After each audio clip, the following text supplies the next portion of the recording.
Selamat malam Bapak Ibu, Saudara-saudari yang dikasihi Tuhan. Puji Tuhan kalau pada malam hari ini kita akan memulai ibadah pertama doa menjelang Pentakosta dengan tema Aku hidup dan kamu pun akan hidup. Selamat bergabung dalam ibadah secara online bagi jemaat atau simpatisan GKI Sutopo, Bacem Curug, dan Pos 3 Raksa. Mari kita memulai ibadah dengan memuji Tuhan dari Kidung Jemaat nomor 26 ayat 1 dan 2.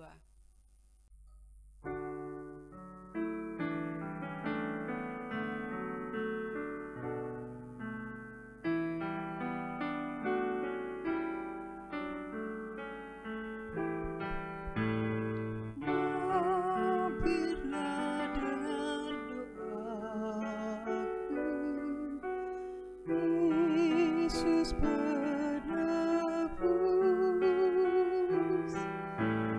orang lain kau hampiri, jangan jalan terus.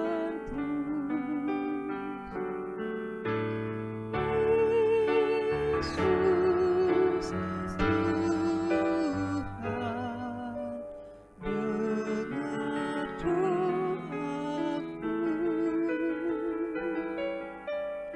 Orang lain kau hampiri, jangan jalan terus.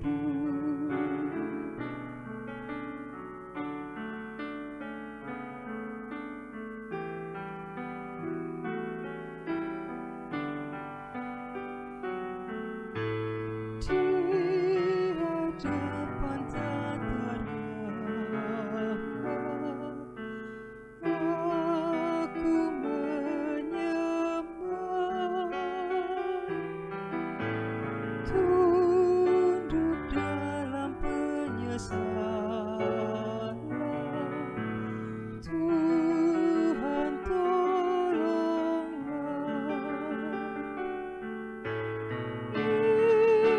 Yesus Tuhan, dengar doaku. Orang lain kau hampiri, jangan jalan terus. Mari kita berdoa. Ya Tuhan Allah Bapa kami yang di sorga, segala puji syukur kami panjatkan kehadirat-Mu ya Tuhan. Kami memohon pimpinan dan penyertaan Tuhan di dalam ibadah doa menjelang Pentakosta melalui online. Sertai jemaat Tuhan yang turut berpartisipasi di rumah masing-masing. Kami mohon pimpinan Tuhan kepada Bapak Pendeta Ferdinand Markus yang akan melayani firman Tuhan, dan kepada kami masing-masing yang terlibat. Kami serahkan ibadah ini dari awal, pertengahan hingga akhirnya. Roh Kudus menyertai kami. Dalam nama Tuhan Yesus kami berdoa dan memohon. Amin.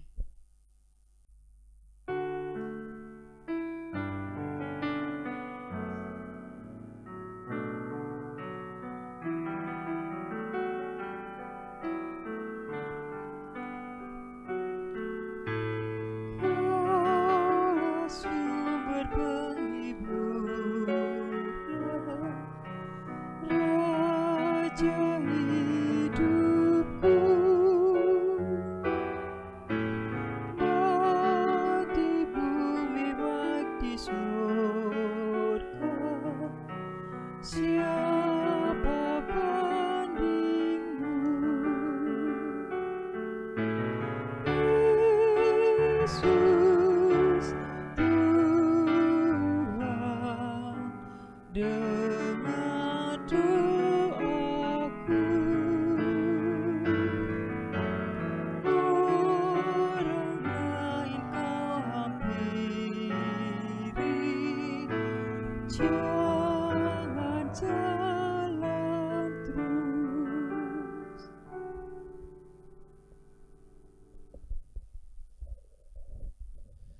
Saudara-saudara jemaat yang dikasihi oleh Tuhan Yesus Kristus, di malam pertama Pekan Doa Pentakosta ini, kita akan mengawalinya dengan merenungkan firman Tuhan dari Lukas pasal 24, ayat 13 sampai 16. Adapun subtema di hari pertama ini adalah berjalanlah dalam iman. Lukas 24 ayat 13 sampai 16 demikian. Pada hari itu juga 2 orang dari murid-murid Yesus pergi ke sebuah kampung bernama Emmaus yang terletak kira-kira 7 mil jauhnya dari Yerusalem. Dan mereka bercakap-cakap tentang segala sesuatu yang telah terjadi. Ketika mereka sedang bercakap-cakap dan bertukar pikiran, datanglah Yesus sendiri mendekati mereka, lalu berjalan bersama-sama dengan mereka. Tetapi ada sesuatu yang menghalangi mata mereka, sehingga mereka tidak dapat mengenal Dia. Saudara-saudara jemaat yang dikasihi oleh Tuhan Yesus Kristus, kita dapat membayangkan apa yang terjadi di dalam perjalanan hidup para murid ketika mereka sedang menuju kampung Emmaus. Namun kurang lebih itulah sebuah perjalanan hidup ketika dilakukan atau dijalani tanpa iman kepada Yesus yang bangkit. Berjalanlah dalam iman. Demikian subtema kita. Tentu berjalan bukan dalam arti kaki yang melangkah.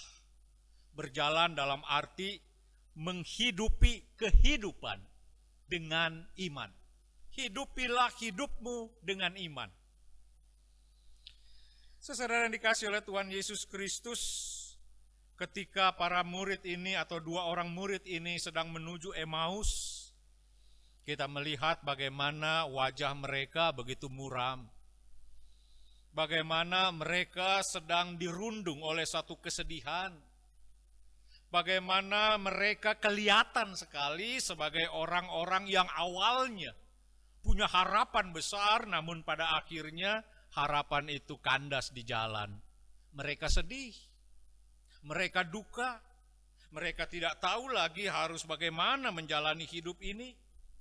Dan mereka juga tidak bisa membayangkan tentang masa depan apa yang akan mereka masuki kelak. Saudara yang dikasihi oleh Tuhan Yesus Kristus, gambaran perjalanan yang ditunjukkan oleh kedua murid Yesus menuju Emmaus ini, menurut bacaan kita tadi, mereka mengalami itu karena mereka tidak bisa melihat sesuatu yang sebenarnya bisa mengubah hidup mereka. Dikisahkan ketika mereka sedang berjalan, mereka sedang bercerita tentang Yesus yang mereka idam-idamkan menjadi pemimpin mereka, tentang Yesus yang selama ini berjalan bersama dengan mereka, tetapi akhirnya harus mati. Nah, mereka mengalami sebuah shock yang berat.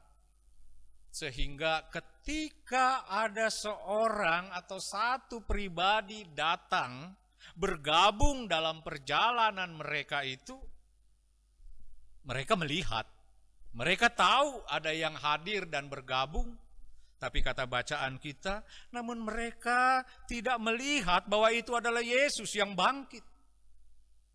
Mereka tidak melihat bahwa itu adalah Yesus yang bangkit. Mengapa? Bacaan singkat kita mengatakan, karena ada sesuatu yang menghalangi mata mereka. Ada sesuatu yang menghalangi mata mereka sehingga mereka tidak mampu melihat siapa sebenarnya pribadi yang hadir di dalam perjalanan mereka itu.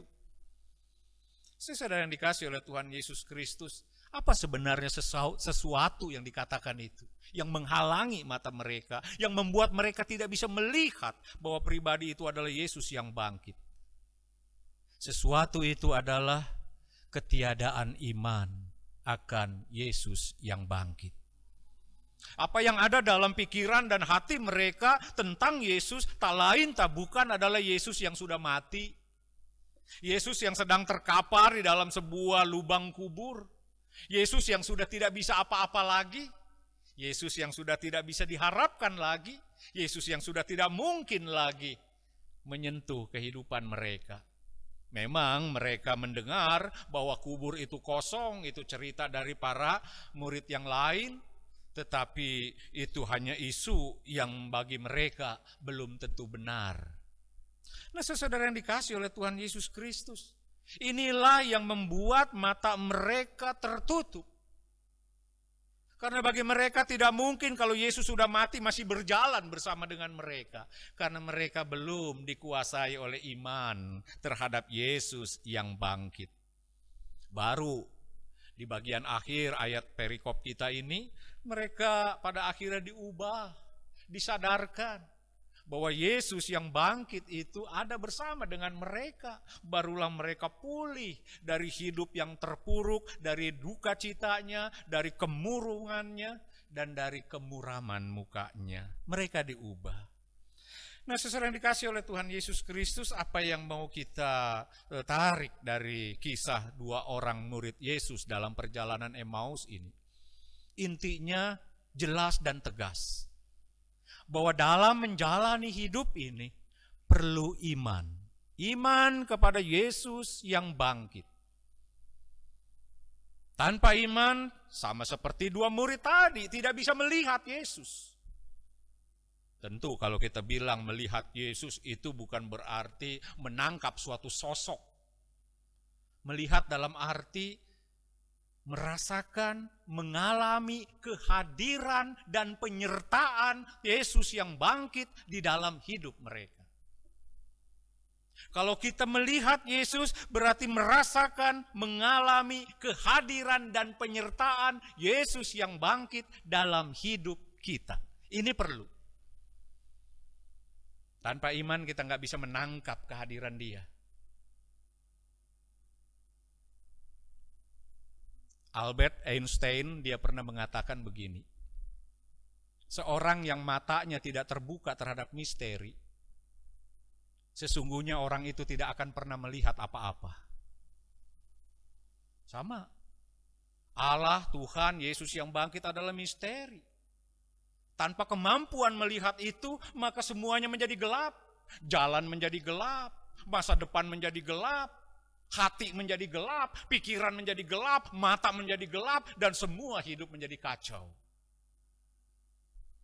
Perlu iman. Ibrani 11 ayat 1 bilang, iman adalah bukti dari sesuatu yang tidak kita lihat. Yesus Tuhan yang bangkit tidak bisa kita lihat secara kasat mata. Hanya lewat iman kita bisa melihat. Iman menjadi alat yang penting untuk kita melihat, artinya merasakan, mengalami kehadiran, penyertaan Tuhan yang bangkit di dalam hidup kita. Saudara, hidup kita bukanlah hidup yang mudah untuk dilalui. Hidup kita dengan segala pergumulan-pergumulan yang berat menjadi sulit. Tanpa kita melihat Tuhan, dalam arti tanpa kita meyakini kehadiran dan penyertaan Dia di dalam jalan hidup kita, maka wajah kita menjadi wajah muram sepanjang jalan hidup ini. Hati kita menjadi hati yang berduka di dalam kita melangkah dalam hidup ini. Hidup saat ini menjadi begitu berat, masa depan menjadi kelam gelap, dan kita tidak mampu untuk bisa mengalami apa artinya sukacita di dalam hidup ini. Sehingga kita merasakan beban itu menjadi begitu tambah berat. Oleh karena kita berpikir, tidak ada yang bersama dengan kita di dalam kita mengarungi dan menjalani hidup ini. Iman kepada Kristus yang bangkit membuat kita melihat bahwa Dia hadir, Dia menyertai kita di dalam perjalanan hidup ini. Jika kita tidak memiliki itu, setidaknya saudara ada dua hal. Kita bisa mengatakan mumpung tidak ada siapa-siapa, karena kita secara kasat mata tidak melihat. Kalau orang sudah berpikir dan berkata, mumpung tidak ada siapa-siapa, maka banyak persoalan dia buat di sana. Dan yang kedua, sudah tidak ada siapa-siapa. Wah, membuat hidup kita makin terkapar. Karena seolah-olah kita mengandalkan kemampuan kita yang sangat-sangat terbatas menghadapi beban berat yang begitu luar biasa, lalu kita hanya bisa jatuh, terkulai, tergeletak, tak berdaya. Firman Tuhan pada malam hari ini mengajak kita untuk memiliki iman kepada Yesus Kristus yang bangkit, supaya kita bisa merasakan, mengalami kehadiran penyertaan Dia berjalan bersama dengan kita di sepanjang jalan kehidupan ini. Karena itu pohonkanlah kepada Roh Kudus, semoga hati kita senantiasa memiliki iman itu. Dan Kristus yang bangkit boleh senantiasa kita alami terus hari demi hari. Sehingga seberat apapun perjalanan hidup yang harus kita tempuh, kita tetap percaya bahwa kita tidak sendiri. Tetapi Tuhan yang bangkit dan berkuasa itu bersama dengan kita. Mari kita lanjuti perjalanan hidup kita. Dan jangan lupa, berimanlah pada Kristus yang bangkit. Amin.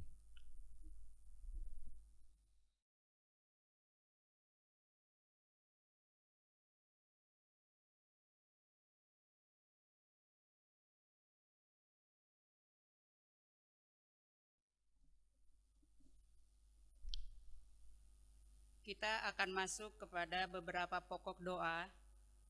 Saya akan memulainya dan saudara-saudara yang di rumah dapat berdoa bersama. Mari kita berdoa. Puji dan syukur kepadamu ya Bapa di surga, atas kesempatan yang Tuhan berikan bagi kami dapat memasuki ibadah doa menjelang Pentakosta pada tahun 2020 ini, di mana Tuhan hadir melalui Roh Kudus sebagai penghibur umat manusia yang beriman kepadamu ya Tuhan. Ya Bapa, kami memohon kepadamu agar Engkau menyertai persekutuan doa menjelang Pentakosta di GKI Sutopo, Pos 3 Raksa, dan Bajam Curug. Meskipun dalam situasi jaga jarak fisik, berdoa beribadah dari rumah masing-masing. Dan kami mohon Roh Kudus-Mu menuntun setiap jemaat berdoa secara pribadi dan mengalami perlawatan dari Engkau ya Bapa. Ya Bapa, Engkau yang berkuasa atas kehidupan kami, yang melihat pergumulan dan penderitaan akibat pandemi COVID-19. Tuhan kiranya menolong kami untuk mampu melewati musibah ini dari negeri kami bahkan dari dunia ya Tuhan. Kami mohon bagi para tim medis sebagai garda terdepan yang bertugas di rumah sakit dan di tempat penampungan isolasi. Tuhan yang menolong memberi kesehatan, kesabaran, dan mereka terhindar dari penularan COVID-19. Mereka yang merawat menolong para pasien agar sembuh dari corona. Engkau hadir dan campur tangan untuk memulihkan para pasien yang terkena virus corona ya Tuhan.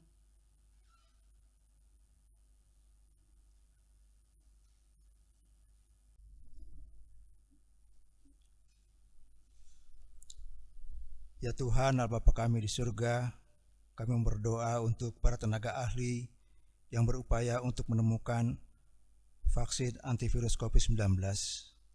Tuhan, bukakan jalan bagi mereka sehingga vaksin tersebut dapat dipergunakan dengan tepat untuk memulihkan orang-orang yang terkena COVID-19.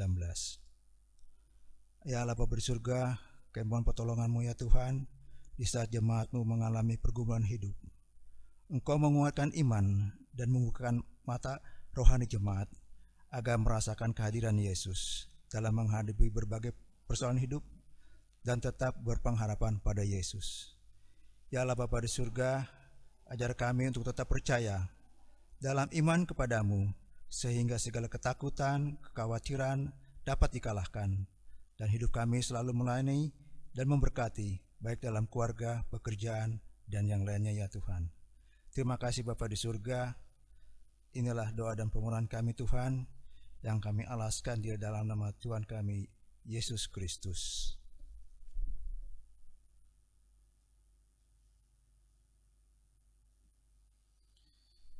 Kami berdoa ya Bapa untuk memohon pertolongan-Mu, karena dalam situasi hidup seperti ini ada begitu banyak hal-hal baru, perubahan, dan bahkan hal-hal yang tak terpikirkan terjadi di dalam seluruh kehidupan kami. Dalam kehidupan pribadi, kehidupan rumah tangga dan keluarga, ada banyak hal yang terdampak oleh situasi distansi sosial ini, sehingga ruang gerak kehidupan kami seolah terbatas, dan itu sedikit banyak membawa dampak dalam kehidupan. Bagaimana keseharian kami menjadi berubah, bagaimana keseharian kami bahkan serasa terganggu. Kami juga teringat tentang pelayanan gereja-Mu di tengah situasi yang serba terbatas ini. Ada banyak hal yang kami rasakan sebagai hambatan-hambatan sehingga pelayanan kami tak selancar seperti waktu-waktu sebelumnya. Begitu juga dalam kehidupan berbangsa dan bernegara. Ada agenda besar yang sedang dikejar oleh bangsa ini, namun harus berhenti mendadak oleh situasi ini. Dan juga ada begitu banyak upaya-upaya untuk meningkatkan taraf hidup masyarakat, namun akhirnya harus berhenti sejenak dan bahkan terpuruk mundur beberapa langkah ke belakang dalam hidup perekonomian, dalam hidup sosial, sehingga ada banyak hal yang harus kami hadapi yang sebelumnya tak pernah terpikirkan. Ada banyak hal yang bahkan mungkin menjadi porak-poranda oleh karena efek dari situasi hidup saat ini. Namun kami percaya Bapa, Engkau tidak meninggalkan kami, tidak meninggalkan pribadi, keluarga, gereja, masyarakat, dan bangsa ini serta para pemimpin kami. Dan Engkau akan menolong kami. Seiring dengan waktu berjalan, Engkau bersama dengan kami dalam menata dan membangun kembali kehidupan yang lebih baik di hari-hari ke depan. Inilah pengharapan kami ya Bapa. Oleh karena itu, biarlah bersama kami dalam perjalanan hidup kami, dan biarlah kami juga boleh menjalani hidup ini dengan tetap beriman kepada kuasa Kristus yang bangkit untuk menolong hidup dan kehidupan kami. Kami telah menaikkan doa-doa kami, bahkan saudara kami di rumah, di tempat kediaman masing-masing, mereka menaikkan doa masing-masing ya Bapa. Kami yakin Engkau mendengar. Dan apapun yang terbaik dalam pandangan-Mu, kami percaya Engkau akan mengabulkannya. Terima kasih ya Bapa Sorgawi. Inilah seru syafaat kami yang dalam Kristus kami panjatkan. Amin.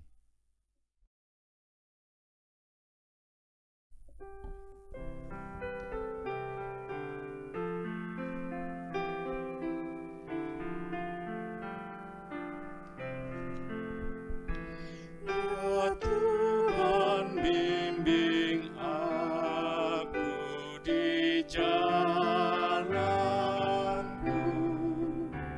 sehingga ku selalu bersamamu.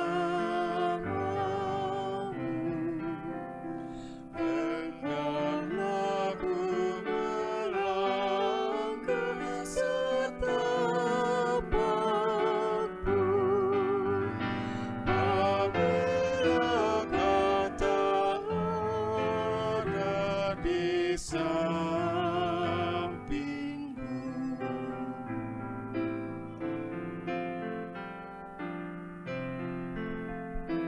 Dan bila tak ku rasa kuasa-Mu, Engkau senantiasa di sampingku. Ya Tuhan, bimbing aku di jalanku, sehingga ku selalu bersamamu.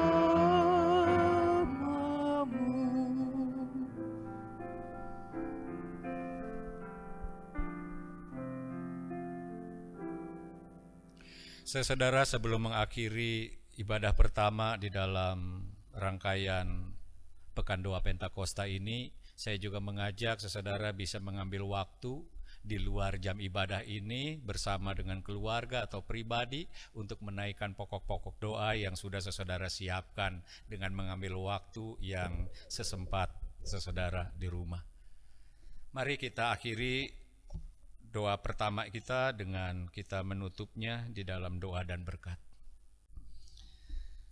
Kami mengucap syukur ya Bapa, kami telah memulai rangkaian Pekan Doa Pentakosta pada malam hari ini. Biarlah ini boleh berkenan buat kami, dan kami sungguh boleh menyambut kehadiran Roh Kudus yang Engkau curahkan atas kami. Kami berdoa untuk kegiatan ibadah Pekan Doa di hari-hari ke depan, esok dan seterusnya. Biar Tuhan menyertai, memberkati agar berjalan dengan baik, dan kami pun boleh ambil bagian dengan penuh sukacita di dalam tiap-tiap ibadah ini. Terima kasih ya Bapa Sorgawi, kasih karunia menyertai kami semua yang mengasihi Tuhan Yesus Kristus dengan kasih yang setia. Amin.